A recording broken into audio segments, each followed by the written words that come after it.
And we are live here on Plus One EXP Roll for Content channel. My name is Tony Vicenda. I'm Chief Alchemist here at Plus One EXP. We're a weird little brand that multi-classes in tabletop game design, beard and skincare alchemy, and the Bardic College of Content Creation. Our hope, our desire is that amazing designers could find great players who love their games, and amazing players could find great designers whose games that they can love. We like to do a mix of actual plays, reviews, previews, interviews, other content like that, but every once in a while we like to host community conversations, which are looking at some aspect of what's happening in the realm of making or playing RPGs and have a conversation around that. And this week we are focused in on a concept called ItchFunding.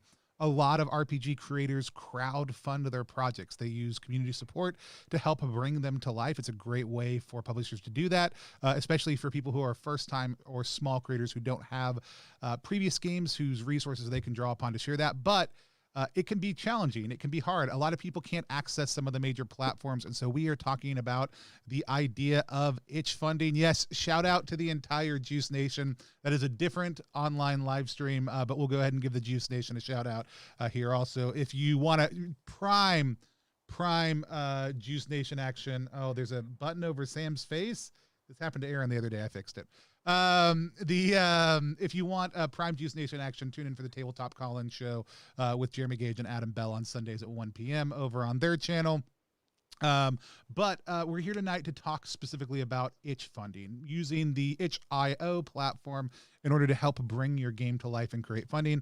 I've got a couple of great guests with me, but if you want to find anything more about us, you can look at Plus One EXP across all social media platforms. You can also look at plus1exp.com for our games and other stuff. If you want to help support the channel, there's a couple buttons for that down below. We'll talk a little bit about that towards the end. Also, if you're watching live right now and you have questions about ItchFunding that you want us to specifically talk about tonight, drop them in the chat below and I'll bring them up as they're appropriate. Also, feel free to drop them at any point in time, whether you're watching here with us on Twitch or on YouTube right now or later, or on Facebook also too. They should all come right to me. Let's meet our two amazing panelists for the night. Let's start with Sam. Sam, tell people a little bit about who you are, what you do, where they can find your work online if you want it to be found. Sure. I'm Sam Leigh. I use she, her pronouns. I'm overall fairly new to writing games. I've been publishing them for about 4 months now. I can be found on samlee.itch.io or at Goblin Mixtape on Twitter. And the game that I have ItchFunded is called Anamnesis. It's a solo journaling game that uses a deck of tarot cards to tell a story about someone with memory loss. Awesome. I can't wait to hear a little bit more about Anamnesis in just 1 second, but let's meet our second panelist for the night, and that is Thomas. Thomas, tell us a little bit about who you are, what you do, and where people can find your work online if you want it to be found. Hi, everyone. I'm Thomas, Heathen. I'm a journalist, playwright, and game designer. I've been sort of making a living off words for about a decade now, online and offline. Been publishing games for less than a year. I think my first game went live August 2020. And around then, ever since then, I've also been publishing a newsletter that goes out every week called the Indie RPG Newsletter, which curates news about indie games from all the excessive reading I do on the subject. I was raising funds through Itch for a game called Hypercity, which is a hack of Iron Swan, which is the sci-fi versions on Kickstarter right now and doing huge numbers. Hypercity is a cyberpunk version of it. So yeah, and that's going quite well. So I'm very happy. Thanks, Tony and Sam. Hope it's going to be a good conversation. I am looking forward to it also. Hello, Penny for a Tale. Thanks for joining us also. But I know I'm super excited. I have been following both of your games. I'm also really excited. We've had a couple conversations already this week, one with Jeff about his approach to funding on Itch before ItchFunding was a conversation. Talked with Keegan, Adam, and Thomas last night. Anybody out here is watching who missed those conversations can go back and do that. And but it is great because y'all are people who have stepped into the design scene in some way, shape, or form over the last couple of years and have used this as a way to access that. Also, Sam, for the first time, and Thomas also. So I'm really excited to see what y'all have done with the platform and talk to y'all a little bit about that. But let's just dive into each of your games first. Sam, tell me a little bit more about Anamnesis. It's going to be the entire time. Which is a word I've read so many times, and it's one of those words that when you read it, you don't have to worry about pronouncing it, and then you go to try to say it out loud. Yeah. No, it's a brave choice by Sam.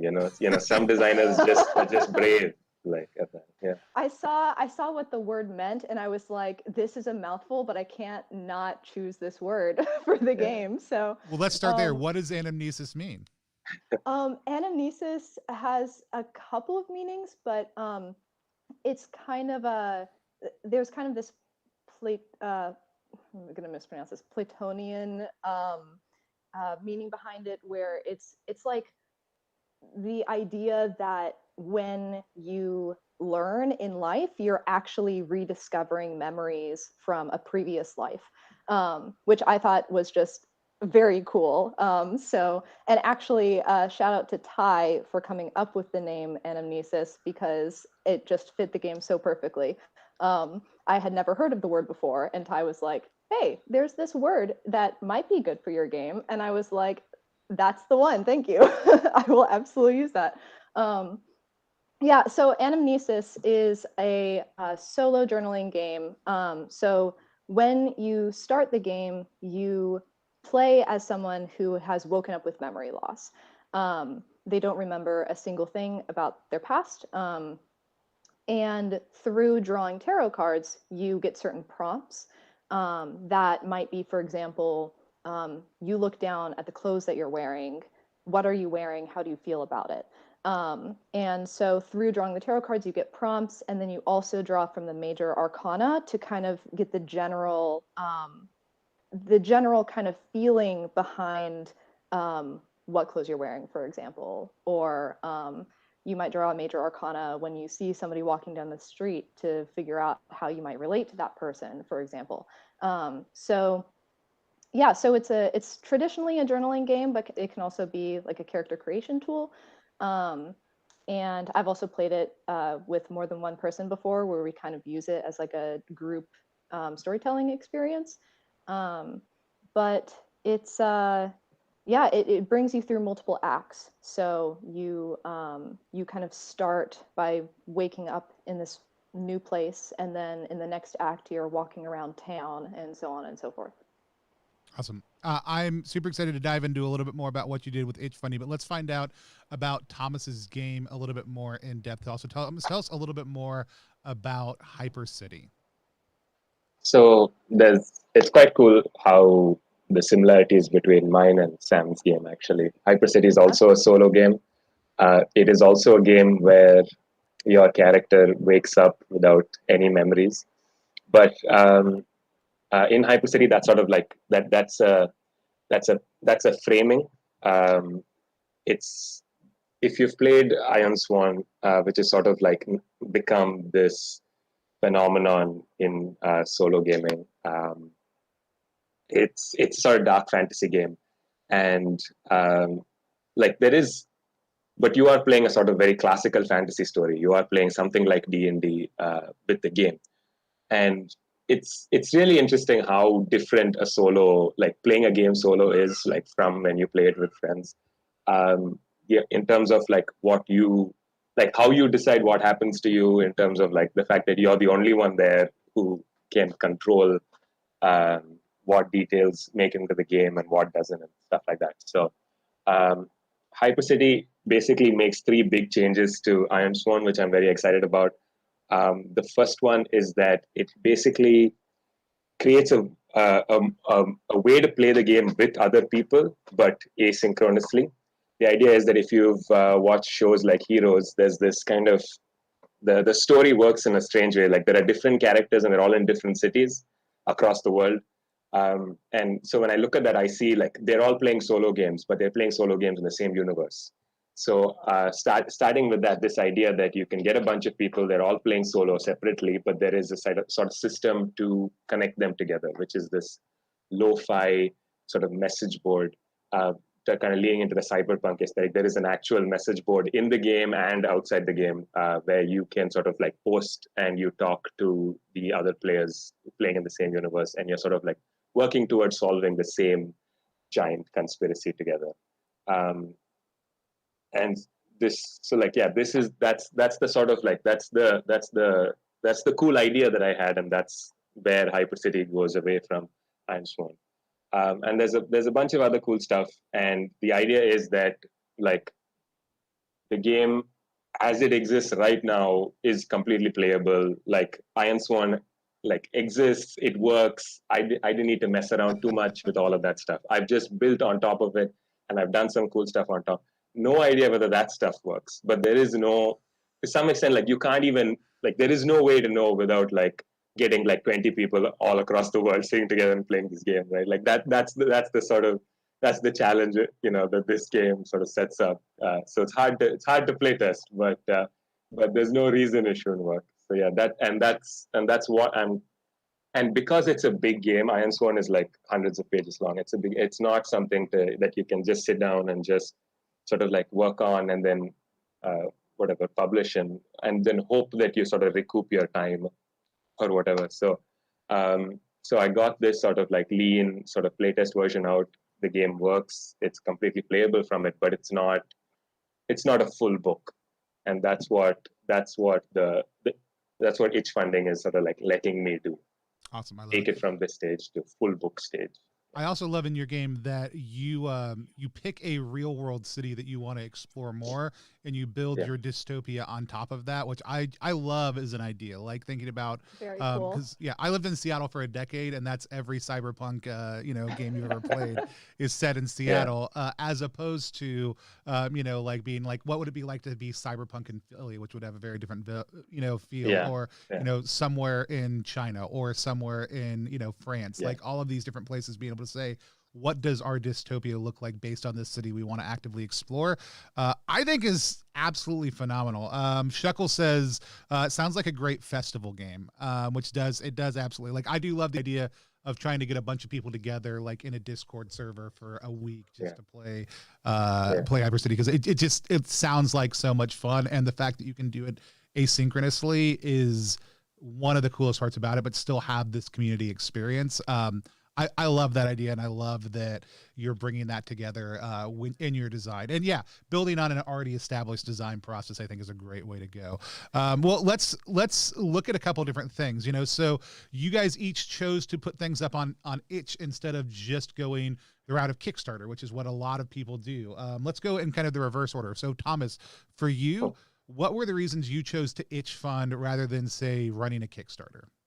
Okay, yeah. So first of all, I can't run a Kickstarter, but Kickstarter isn't available outside a surprisingly short list of countries. But more than that, I think I can't help but study like how game design works and how game production works and things like that. And definitely like Kickstarter feels like something that you do when you're willing to put in a lot of work and you're trying to go as big as possible, right? There's a sense of with Kickstarter at least, that it is this hype machine, that it is primarily a marketing tool for trying to generate as much buzz as possible. And sometimes you want to go all in on a game like that, and sometimes you have a humbler vision for it, and that's fine. You have like as a game designer, you choose which games you invest months in and which games you invest weeks in and which games you invest years in.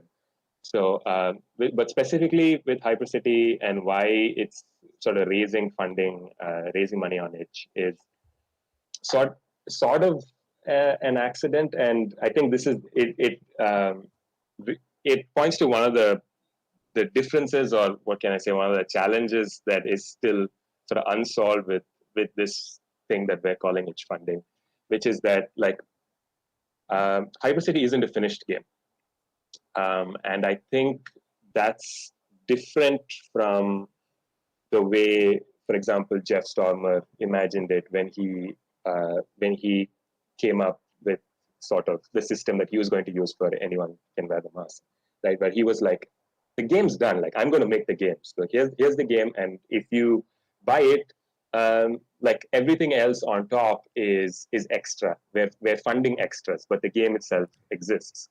And that is different from saying the game doesn't exist yet, which happens with Kickstarters, right? Like you like with Kickstarters, we understand that there could be a timeline of like 6 months before there's anything playable in your hands, and we're okay with that.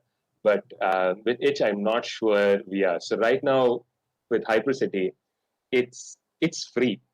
Because it's a playtest sort of version, because it's not the polished end product. It's technically free, and you can just get the game for free. I've marked it down.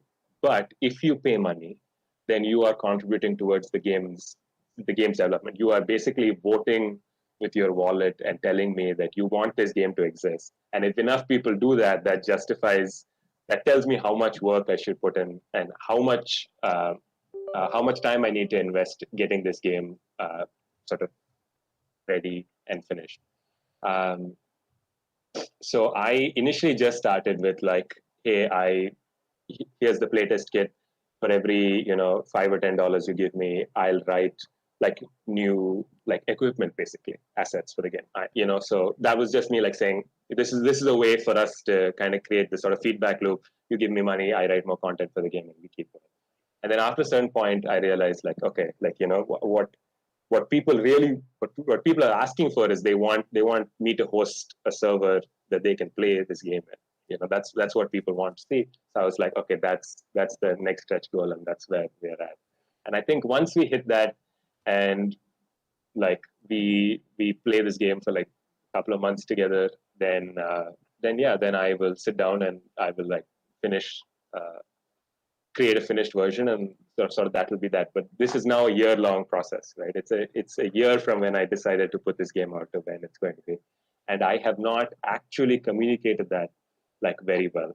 And this is the thing, because I did not plan a campaign beforehand, right? This is just something I started, and I was like, okay, give me money, I'll write content for the game, and we'll sort of like continue from there. So it's been very reactive, and I think that will change in the future. And I don't sort of like suggest that people do. I think Sam did very differently, and I think I prefer Sam's well thought out method. I love that. That's a good transition. By the way, I dropped both the link to Hypercity and Anamnesis into the chat here on Twitch. They're also in the descriptions on Facebook and YouTube. If you want to check those out, you can click straight on them and go do that. I would highly encourage y'all to. No, I love that. And I actually, Jeff and I talked about it. They're like, with Kickstarter, you have to present your game as a finished project, even if it is in process, because you have to have the confidence of everybody to buy it from you. It gives you more of a conversational reality where you can say, I'm going to make this. And then when people tell you, here's what we want, you can go, great, I'll do that.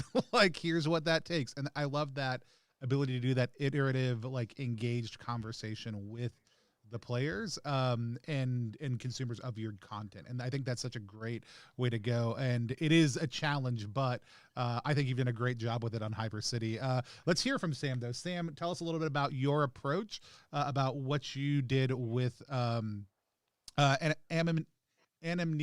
and why you chose to put it on Itch. Sure. So I'll start with why I chose Itch.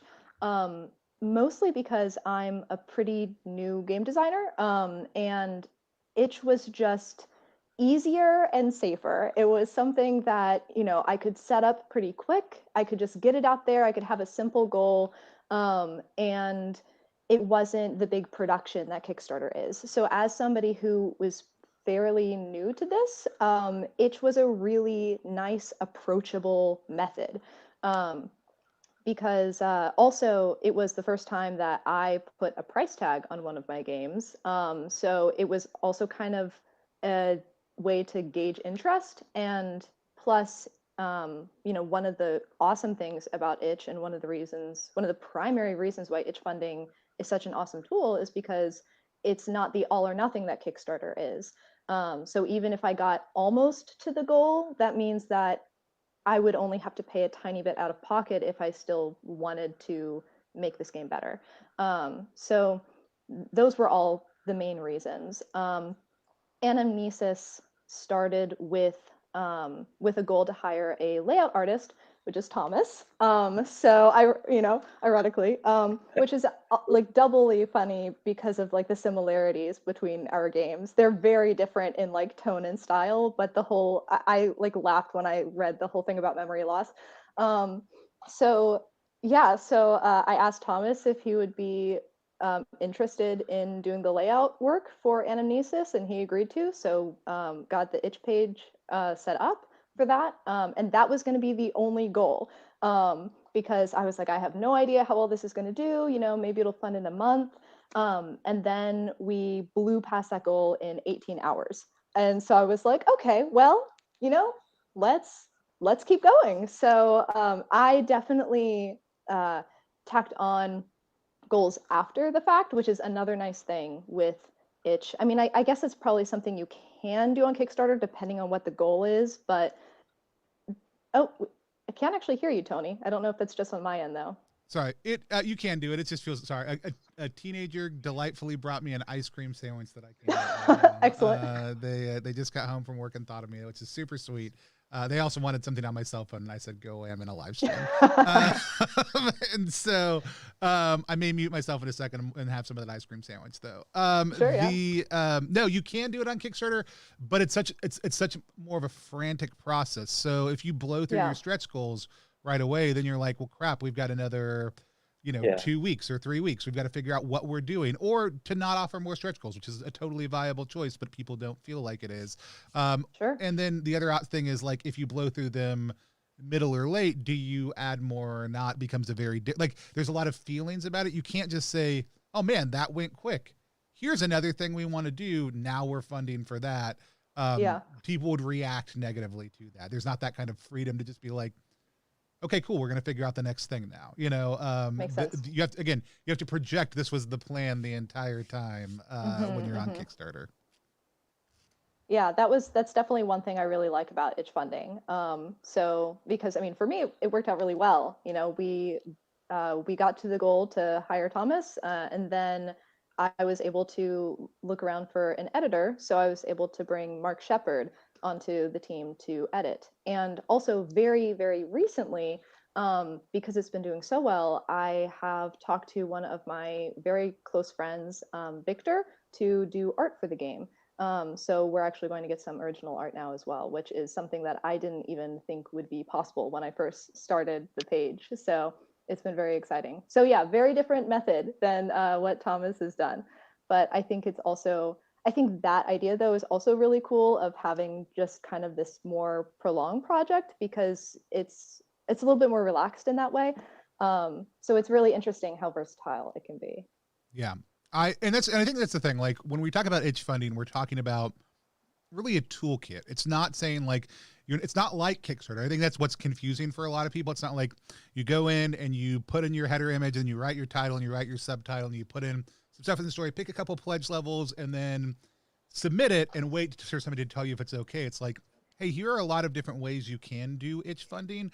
And some of those things that we just named may be best practices for all that. They probably are. But you don't have to wait for somebody's approval. You don't have to worry if you're like Thomas and in one of the many countries around the world where you can't use Kickstarter at all without some sort of other partner in the US, UK, or somewhere else who's going to front you. And you can do a lot of different things and approach it in a lot of different ways based on what your personality and temperament is. And that's I think one of the things that I am most excited about for it, and one of the reasons why these conversations were so important. So I think the next question I would have for y'all specifically, because, like Sam, you included a lot of information about what ItchFunding is while you were doing it. Thomas, you did a very, very tight feel because your game is in this development process. What would y'all do differently the next time? Like, the next time you want to run an ItchFunding project, what would you do differently with it? And let's go to Sam first. Sure. I think for me, probably aim bigger. With Anamnesis, it made sense to kind of run a smaller thing, being newer to crowdfunding in general. But with ItchFunding, there's no reason to not aim big, because, with Kickstarter, again, Kickstarter is all or nothing. If you aim too big, you might not get there, and then you don't see any of that money that you could be using to hire other people. So but with ItchFunding, if you aim big and you don't quite get that, those later goals, you still have the funding to do so much already. So I think that's the big one for me, to kind of don't be afraid to reach out. I think like a Greeblin's journey. I do not think I will be able to pronounce his last name correctly, but Thomas, who's running that campaign. That project has been going on for a while now, but it's been very successful, and I think that that is really testament to, I think, what Itch can do in that sense. Yeah, if you're not familiar with Agreement's Journey, Thomas has done a great job. Was one of the earliest Itch funders and has pushed back the deadline because you can. And there was I think some nervousness at first for Thomas, but everybody was overwhelmingly like, yeah, just do it and tell everybody. And guess what? Thomas did it and told everybody, and it worked out. It worked out great. They did a phenomenal job, and it's a phenomenal project that people should go support if they're able to. It's a Greeblin, journeying around looking for a home, and so it's funding right now. Go check it out. It's come up a lot of time as some people's favorite project. It's also got just killer great art, and is absolutely gorgeous. So if you're able to go support it, please do. I'll drop that link in just 1 second also. But yeah, you can do that. I'll be honest. I think I picked the biggest Itch funding goal so far. And I'm nowhere near it, and it's fine. It's actually better than it looks like it on, because I'm new to Itch and I didn't know what I was doing. And so not all of my rewards feed into my sale bar along the top. So I've got this cool little bottle image that shows a little bit more of the actual practice that we're able to get through. But I put it at $1,500, and it was the same thing. We're going to make it as far as we do, or I'll extend the deadline, and that's fine. And when we hit that deadline, I'll end up doing these things. And if we don't, that's okay. It's not a big deal. We'll have already had that money come in. It'll already have been successful. It's not a big deal. And so I do think, yeah, you can aim big. You can take a few risks and know that you're not risking anything for anyone else or yourself. And that's such a huge, affirming thing. So Thomas, how about you? The next time you do a project, what would you want to do differently?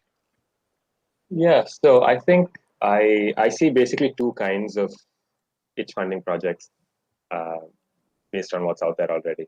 One is a project which is essentially done. There is a finished version on the table, and you are essentially crowdfunding stretch goals from the beginning, right? The game exists. Everyone knows the game exists. That's what they get as soon as they purchase it. And then there's a whole bunch of extra content that could be unlocked based on sales of the game, basically. And then there's the other version where the game is not finished, and you are trying to raise money for very specific things that you want to do with the game, like layout or art or something like that, right? That's a very technically Anamnesis is finished, but when I say finished, I mean the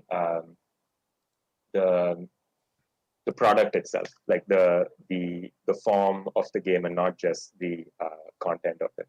So I think if the next time that I try something like this, I think I will go more in that route where I have a minimum viable product ready, and it's finished. It looks like a finished game. And then I will have very specific things that I want to do, and which I will only do if I raise a certain amount of money and things like that. I think that's how I would do stuff differently. Yeah. Yeah. No, I think that's such it's such an important thing to understand, is you can't approach it both ways, but you have to ask yourself the question, which one is your preference as a designer? Which one's going to be most helpful for you? And I think that's the either one is valid, like you're saying, but that, like you certainly have to pick which one is your preference. Evelyn M in the chat, which I wonder if that's the Evelyn I'm thinking of. If so, I'm a huge fan of your work. You're awesome. And if not, you're probably still awesome. You probably do great work also too. But ItchFunding seems to make it possible to fund non-print PDF games. Yeah, we've seen a lot of people who, I don't know, like Sam or Thomas, if y'all have print run plans in your future, if y'all have thoughts for that, I'd love to hear, what your thoughts on that would be. But we have some people like Kanabo, which is Nick's game that we were talking about last night. It is Evelyn. Hi, Evelyn. And we're talking about Nick's game, Kanobo last night, and it's for a print run. I had a print run goal for Academy of Divine Sublimation that we ended up having somebody come in and say they wanted to buy like 20 to 50 copies, which immediately makes a print run like feasible. And it's like, great, That's awesome. we can now print it. That's wonderful. And so it's something to consider. Also we talked, I asked Nick last night even about like, hey, if you contact retailers out there, if you're doing something interesting, if you're doing something creative, reaching out to like Floating Chair Club, reaching out to Exalted Funeral, reaching out to some of these retailers and saying, hey, would you be interested in buying some of my games if I did a print run? They might say no, they might not get back to you, but in my experience, a lot of them are interested in it. It may only be for 10 to 20 copies, but if you get 4 or 5 people who are interested in that, that's almost the 100 that you need to do an affordable minimum print run. And it's a pretty good chunk of change every single time that they might be interested in doing it. So, if you want to use it to fund print runs, that's great. But I also think it's great at funding other things that are not even just traditional games as we think about them. Like somebody's doing a piece of Morkborg software for world building that just got announced yesterday. There's some people who are coming in with some ideas that are not your traditional PDF or print concepts and tossing them up to ItchFund. And I think it's really cool to see what people are doing in that category. And so I do think there's a lot of interesting things there as well. Let's talk a little bit about other people's projects. What are maybe 1 to 2 projects that y'all have looked at? I'm going to pop up real quick. That's Jeremy Gage on Twitter. I'm going to pop up actually real quick the ItchFunding games page. This is a list that Keegan has made. That just kind of takes anybody who's doing an ItchFund page. You can tag Keegan on Twitter, contact them through the site, or if you post it out and use ItchFunding, everyone will all of a sudden find you and let Keegan know. All of those things are equally valid. But if you want your project listed here, this is a kind of a central space. There's the ones that are currently funding. There are the ones that have already finished funding, some FAQs, some other stuff like that. And it's a great kind of centralized space for conversations around ItchFunding. But I'm going to pop that up so I can look at them real quick. But what are maybe 1 or 2 projects that each of y'all are excited about? And what do you love about those projects? Thomas, let's go with you first. I've got a couple of games here that I've been looking at for a long time. One is Sundo, We Once Mortal by Pamu, who was supposed to be on this call as well. That game looks really cool. It sort of, you play psychopomps, you play like embodiments of death, and it's all about sort of like memories and sort of like it's a PBTA game about death and memories, which sounds very cool. Another game that I quite like is Justice Sworn by Sandy Pug Games. That's again, it's also sort of like similar to the game that I'm working on, and it's also been around for a while. I read a version of it. I don't know whether there's been any changes for the ItchFunding version, but yeah, that's 2 of them. Shout out to Darker Malleus by Bad Quail Games. That's also like, I'm a big fan of Bad Quail Games and the stuff they do. So that also. Which one was that? Darker Malleus. Darker Malleus. By who? Bad Quail Games. Bad Quail. There we go. It's a great name. Yeah. It is. It's a great name. Yeah. One of the things on Justice Sworn that is really cool that Sandy Pug is doing is the stretch goals are by the number of copies sold. It's by the number of people who have purchased, which is an interesting way to do it and a really way to think about it, because lots of times that's actually what matters is the number of units, because the prices are going to fluctuate, but knowing somebody purchased a game can mean a lot of things, and I like that concept specifically. That's really cool. Darker Malleus looks really good. Actually, I don't know that I've actually hopped on this one. That cover is killer, though. I'll pop back up to it in just a Felix, the artist is Felix Mayal, who did all the art for Heart, I think.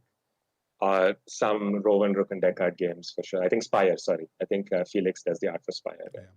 I do love this term on this page also, unfinished, not incomplete. Darker Malleus. Yeah, that's a great phrase, right? I really like that. It's the product of an unsuccessful Kickstarter, while the game itself is text complete. It presently lacks certain intended amenities, chiefly one of the 5 original illustrations by Felix, like you were saying, has been paid for and completed. As we continue to raise funds through the sales and digital editions, we'll finish the game as originally intended, which I love. And I love people thinking about how ItchFunding and other crowdfunding platforms can bump up against each other.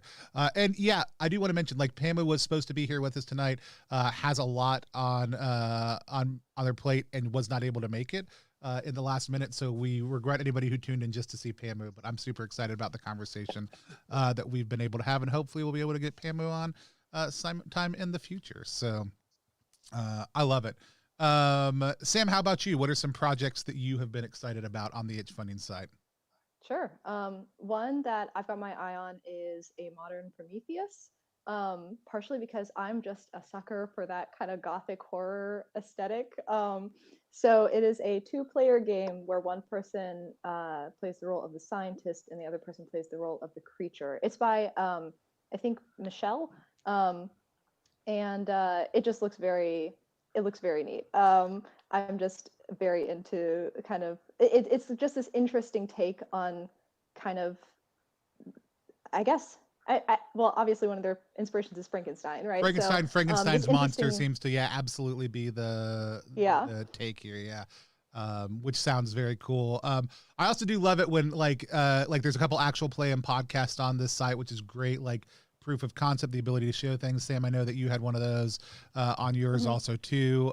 Thomas, once we run the huge global Hypercity event, we'll be able to pop one of those up also too on your page. But yeah, it's a very well laid out page, doing some very, very cool stuff. And I do love, like, the 2-player genre of games is actually, I get sucked into a lot because they're really easy to just find a friend and play with also too. And I love that. Yeah, I'm definitely diving a little bit deeper into that. I haven't played a whole lot of them yet, but it's I'm going down the rabbit hole with those. So another one that I want to shout out is Raising Hell, because solo games are near and dear to my heart. So it's I think it's a little bit newer to ItchFunding, but it's doing really well. It's doing really well. Garden Games. Yeah. And it's a solo game about hatching and raising a devil. So it's kind of got this very like cute aesthetic to it, but it looks very fun. So I love that. And it looks like they're going the pre-order route. They have successfully funded at this point in time. Mm-hmm. They've got another 2 stretch goals left, though, to pop up, which is Kat will get a limited print run of Raising Hell made at $500, and an art zine for Our Little Devils on top of physical copies will be released as well. So a really cool project. I do love the art on this one also too, like that paper craft feel on top of that is very, very cool. Absolutely love it. Awesome. No, like it's been so good to like just get to look through these, and there are like nowadays it seems like there's like a new one coming out every day. Like Nick Bate, I don't even know if it's up yet. Just put theirs on here. It doesn't look like it's on yet, but just like popped it out today is taking an old game that they had created and is putting it back out like as again and trying to update it, do better layout, refresh the design, and that's what they're ItchFunding for, is an updated version of their game. But rather than re-releasing it or doing a second edition, they're like, this was kind of a beta test level game anyways, I'm going to make it a full thing. And I think that's such a great way to do that. And so it's been very cool.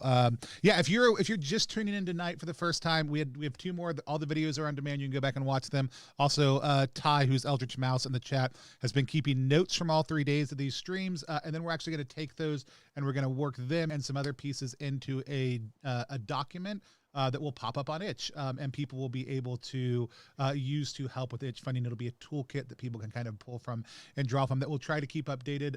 Our good friend MV is going to do layout on that for us, and I'm super excited about being able to share that with everybody. But all the things are there. We'll have the notes also too.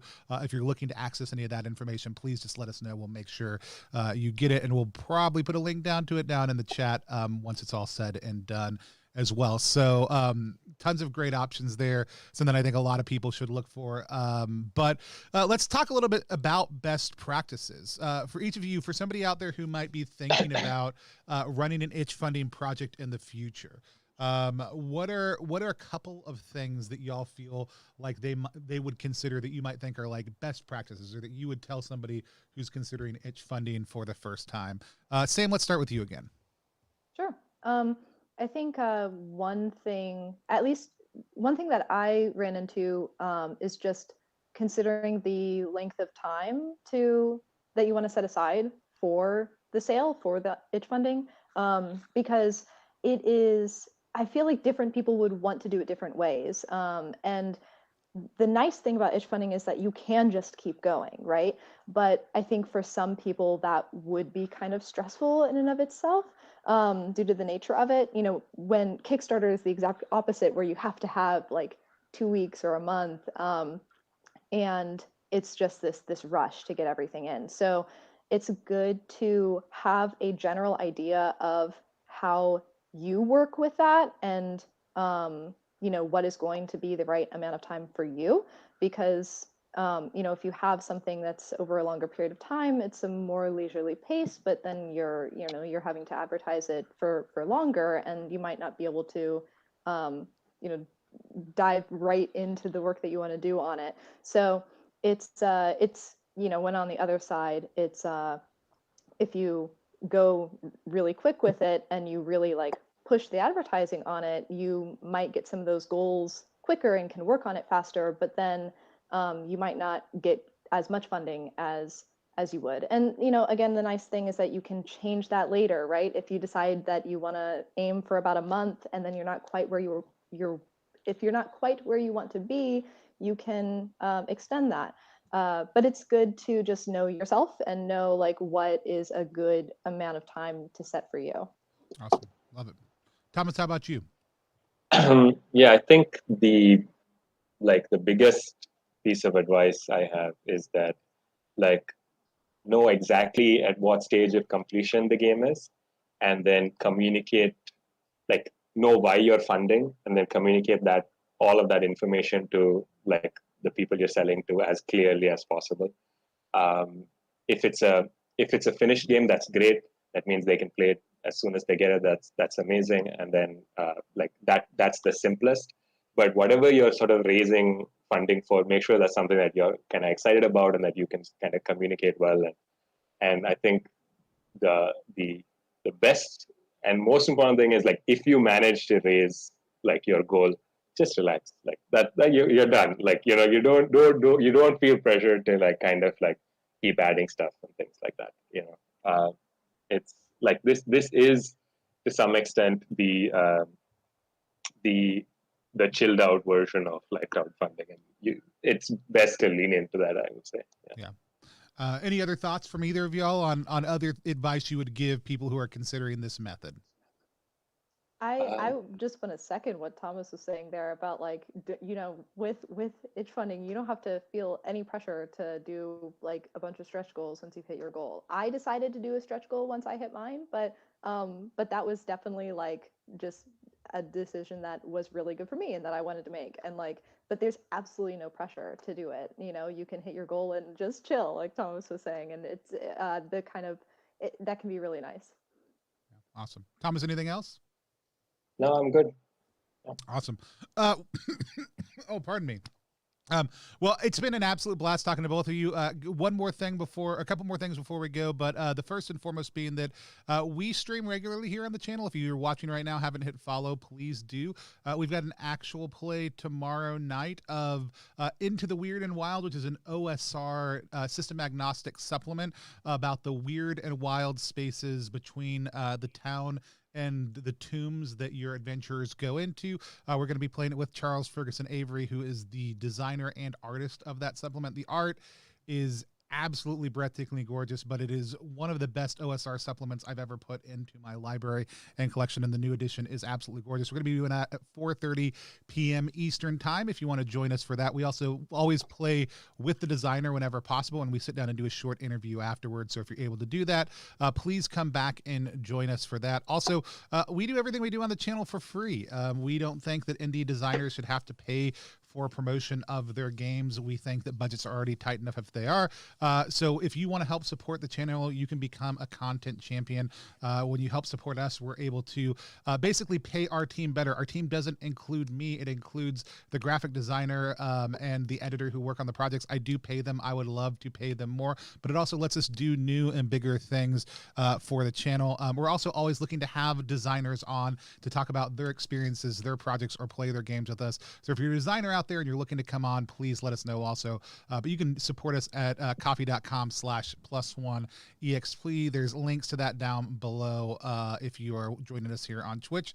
But with that said, I wanted to talk to Sam again one more time. Tell everybody what your game is and where they can find you online. Sure. My game is Anamnesis, the solo tarot journaling game. And you can find it at Sam Leigh, that's SAMLEIGH.itch.io. And you can also find me on Twitter at Goblin Mixtape. Awesome. And Thomas, same question for you. Tell us who you are, where people can find you online, and tell us about that game one more time. Hey, I'm Thomas Manuel. You can find Hypercity at notrueindian.itch.io. And you can find my newsletter at ttrpg.substack.com. It's an awesome newsletter, by the way. It is an awesome Everyone should newsletter. check that out. It's great. I am a subscriber.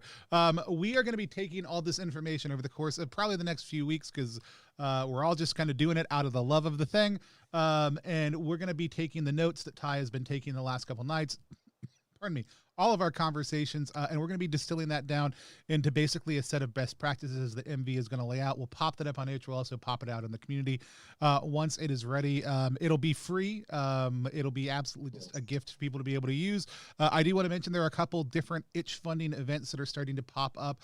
There's one coming up that's connected with the Lumen system by Spencer Campbell, where we're encouraging people to do Lumen-based projects that they want to itch fund during that period of time.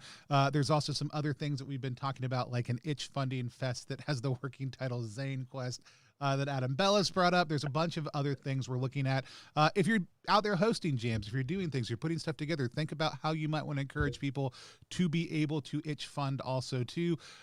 So just consider all of those things. There's a great things that are be coming up.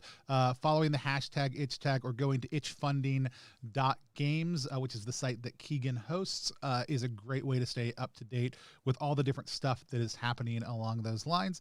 But until next time, my name is Tony Vicinda. I'm Chief Alchemist here at +1EXP. You can find everything we do at +1EXP online. We're a weird little brand that multi-classes in tabletop game design, beard and skincare alchemy, and the Bardic College of Content Creation. Our hope, our desire, our dream is that great designers would find amazing players who love their games, that amazing players would find great designers whose games they can love. And until next time, we're all just going to wave at the screen until I take us offline. Bye, everybody.